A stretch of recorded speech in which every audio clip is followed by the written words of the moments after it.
आज ना मी 3 लोकांसाठी अंडा बिर्याणी बनवली आणि त्यासाठी कोहिनूर बासमती राईस वापरला आहे. हा राईस मला खूप आवडतो कारण एकतर हा लांब असतो आणि शिजल्यानंतर अगदी हलका आणि मोकळा होतो. आता सर्वप्रथम पूर्वतयारी करून घ्यायची. जो तांदूळ आहे तो मी 350 ग्रॅम घेतला आहे आणि तो पाण्यामध्ये अर्धा तास करायच्या आधी भिजत ठेवायचा. अंडी मी 5 घेतली आहे, ती उकडवून घेतली आहे आणि त्यानंतर आपण कांदा उभा चिरून घ्यायचा आहे. टमॅटो बारीक चिरून घ्यायचं, तसंच कोथिंबीर आणि पुदिनाही बारीक चिरून घ्यायचं आहे आणि थोडे खडे मसाले, त्यानंतर मसाले, बिर्याणी मसाला आणि दही घ्यायचं आहे. म्हणजे असं सगळं काढून ठेवलं ना की बिर्याणी करायला वेळ लागत नाही. आता इथे ना जी उकडलेली अंडी आहे त्याला थोडं टोचून घ्यायचं. उकडलेल्या अंड्यांना चिमूटभर हळद, लाल तिखट आणि मीठ लावून ती चांगली घोळवून घ्यायची, म्हणजे मसाला सगळीकडनं लागेल. आणि त्यानंतर ज्या पातेल्यामध्ये तुम्ही बिर्याणी बनवणार त्यामध्ये 1 चमचा तेल घालून ती अंडी चांगली सूर असा आवाज येईपर्यंत भाजून घ्यायची आहे. आता अंडी भाजल्यानंतर ती अंडी काढून घ्यायची आणि त्याच पातेल्यामध्ये पाव कप इतकं तेल किंवा तूप घालायचं आणि स्क्रीनवर दिलेले सगळे खडे मसाले घालून त्याच्यामध्ये मी 2 मोठे उभे चिरलेले कांदे घातले आहेत, 2 तिखट हिरव्या मिरच्या घातल्यात आणि त्या चांगल्या तेलामध्ये फ्राय करून घ्यायच्या. आता हा कांदा थोडासा लालसर होण्यासाठी मी त्याच्यामध्ये 1 चमचा मीठ घातलं आहे. पुन्हा चांगलं मिक्स करून घ्यायचं आणि त्यानंतर त्याच्यामध्ये मी इथे हिरवी मिरची, कोथिंबीर आणि आलं लसूणची पेस्ट 2 चमचे घातलेली आहे. पुन्हा एकदा मिक्स करून घेतलं. 2 इथे मीडियम साईजचे टमॅटो मी बारीक चिरून घेतले आहे आणि ते चांगले असे पुन्हा कांद्याच्या मिश्रणामध्ये परतून घ्यायचं. त्याच्यामध्ये बारीक चिरलेली कोथिंबीर आणि पुदिनाही घालायचं आहे. ते चांगलं मिक्स करायचं आणि थोडंसं मीडियम गॅसवर हे होऊ द्यायचं. आणि एकीकडे मी 1 वाटीभर इथे ताजं दही घेतलं आहे.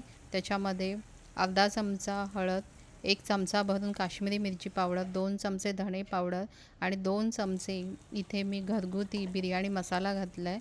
त्याच्यानंतर हे चांगलं मिक्स करून घ्यायचं आणि आपण जी कांदा आणि टमॅटोची ग्रेव्ही आहे त्याच्यामध्ये घालून ते पुन्हा छान परतवून घ्यायचं आणि 5 मिनटं मीडियम गॅसवर झाकून ठेवून द्यायचं, म्हणजे त्या ग्रेव्हीला छान असं तेल सुटेल. आता दुसरीकडे इथे 1.5 लिटर पाणी एका पातेल्यामध्ये उकळी यायला ठेवायची आणि त्याच्यामध्ये स्क्रीनवर दिलेले खडे मसाले, 2 तिखट हिरव्या मिरच्या आणि अर्धा लिंबू पिळून ते सालही मी त्याच्यात घातलं आणि 1 चमचा ह्याच्यामध्ये शहाजिरं आणि 1 चमचा आपल्याला ह्याच्यात तेलही घालायचं आहे.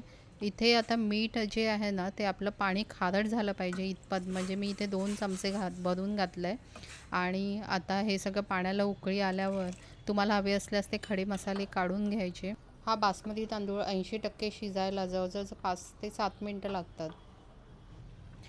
आता इथे आपली ग्रेव्ही जी आहे चांगलं तवंग सुटलं आहे आणि आपली ग्रेव्ही ना जरा घट्ट झाली आहे, तर ती आपल्याला थोडीशी घट्टही नाही आणि पातळही नाही, अशी लूज ठेवायची आहे. म्हणून मी काय केलं, जे तांदूळ आपण उकळत ठेवलं आहे पाण्यामध्ये ते पाणी घेतलं आणि इथे आता ते अर्धा कप पाणी घातलं आहे आणि त्याच्याचमध्ये अंडी घातली. पुन्हा आपण मीडियम गॅसवर 5 मिनटं ते चांगलं तेल सुटेपर्यंत ठेवून द्यायचं आहे. आणि इथे आता 5 मिनटं झालेली आहे, छान तेल सुटलेलं आहे. तिथे आपला 80% भातही शिजलेला आहे. तर आता आपण तो भात जो आहे तो आता ह्याच्यामध्ये या ग्रेव्हीमध्ये घालून पण घ्यायचा.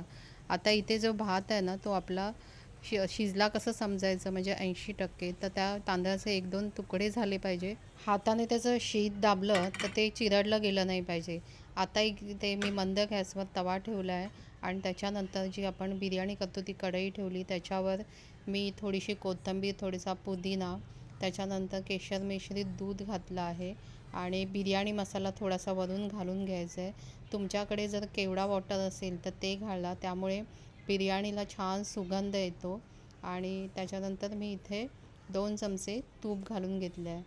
आता आपल्याला त्याच्यावर झाकण ठेवून ही बिर्याणी दम देण्यासाठी जवळजवळ 15 मिनटे ठेवायचं, एकदम मंद गॅसवर. आणि 15 मिनटांनी आपल्याला गॅस बंद करायचं आहे आणि 10 मिनटं बिर्याणी तशीच ठेवायची आणि 10 मिनटांनी ती उघडायची आहे.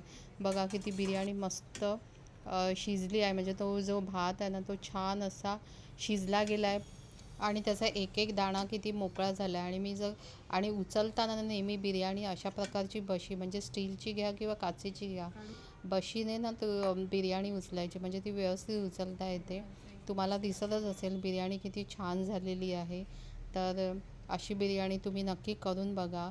आणि जर माझा व्हिडिओ आवडला असेल तर माझ्या व्हिडिओला लाईक, शेअर आणि सबस्क्राईब करायला विसरू नका.